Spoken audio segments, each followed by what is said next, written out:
first question for you, and just if you don't explain to us why you want to serve in Congress at this particular time, what your motivation is for entering the race. I'm entering the race because I'm very afraid in the direction in which this country is headed. We are drifting away from the founders' intent for democracy. There's way too much federal government takeover, running the states, running our lives, and I'm incredibly frustrated with the spending that is going on in Washington and what my children are going to be faced with.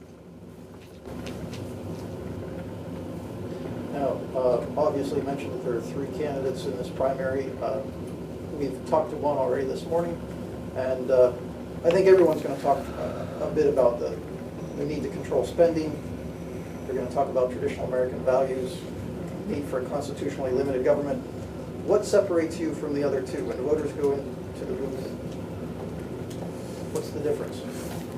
Because of my experiences in life, where I came from, where I've been, and where I believe I'm headed.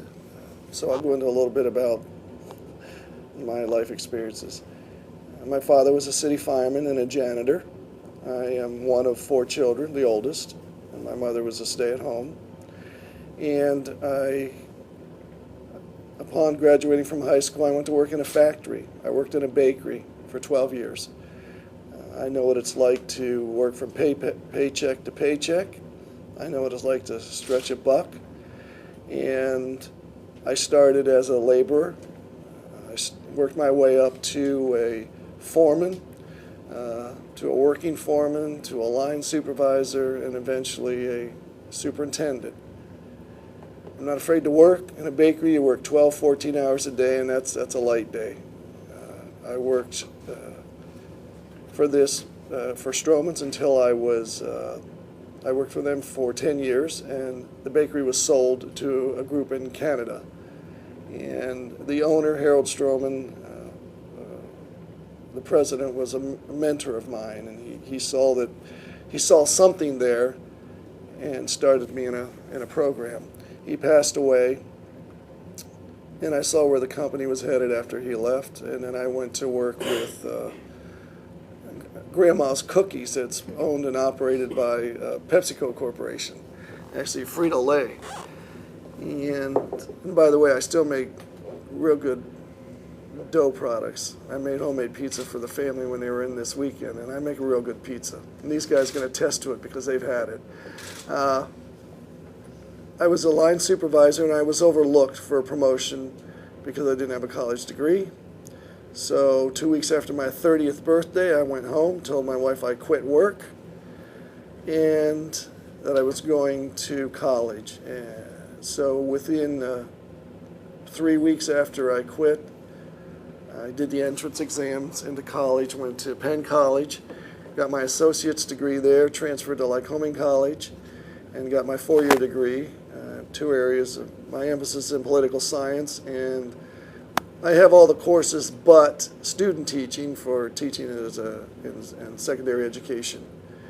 And then straight from there I went into law school at Dickinson School of Law, and normally that takes 7 years for college and law school, and I did it in 5 years. And it's not because I was the smartest guy in the world, it's because it's all the money that I had.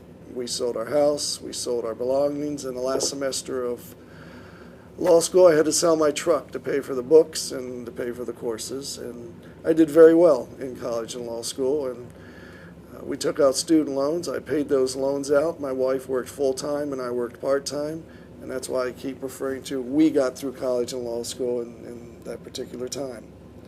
After that, I started immediately with a firm in Williamsport, McNerney, Page, Vandalen, Hall. I did litigation, real estate, as the new associate, just about everything that everyone else did not want to do, that's what I did. 2 years after that, I became an assistant district attorney. And in Lycoming County, and before the changes in legislation, you could have a private practice and be a part-time assistant district attorney, and that's what I did. And then a year later, I became the district attorney. So 3 years out of law school, I became the DA. And the same thing, it was a part-time position for the DA at that time, and then I was a partner with my firm. In 1996, the DA's position went to full-time. I chose to go to that position, and therefore I could not have a private practice. So from 96 to 2002, I was the full-time district attorney.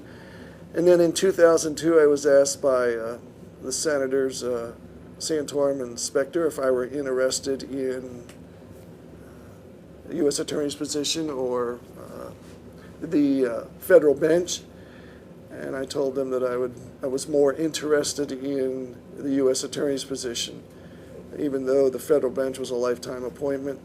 And my dad, God rest his soul, he's still, I'm sure, questioning why I went for a position that is limited based on who's president and a permanent position. But I was a very active district attorney. I like to get my hands in everything, and I did so as the DA and as the U.S. Attorney.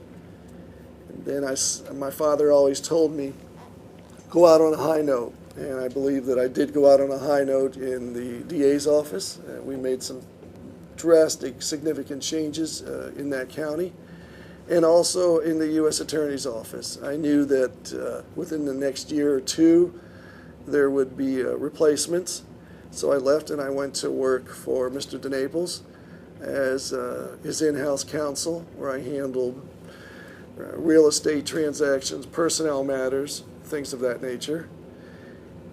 And then one night I was sitting in front of the television watching Fox and shouting at the television and throwing the pillows at the TV again, and my wife said, just, do something about it, instead of sitting there complaining.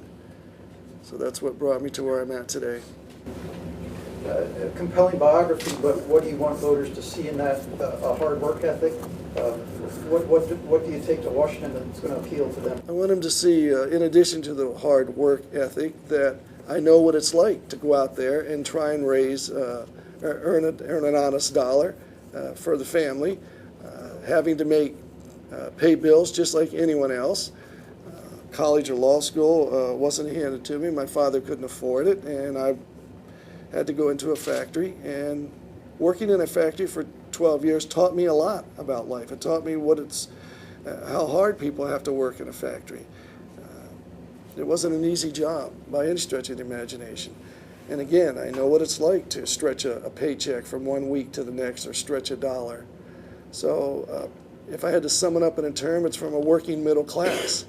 Pulled myself up by my bootstraps, my wife and I, we went and got the education that I needed to make life better for my wife and for me, and ultimately for my children. I have 2 children. They're both adopted. We didn't have the children at the time that I was going to college and law school.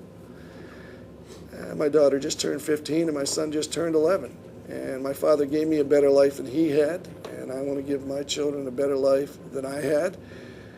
And we're on the way to that, except for the cost that we're getting into as far as the spending that Washington's doing. It's out of control.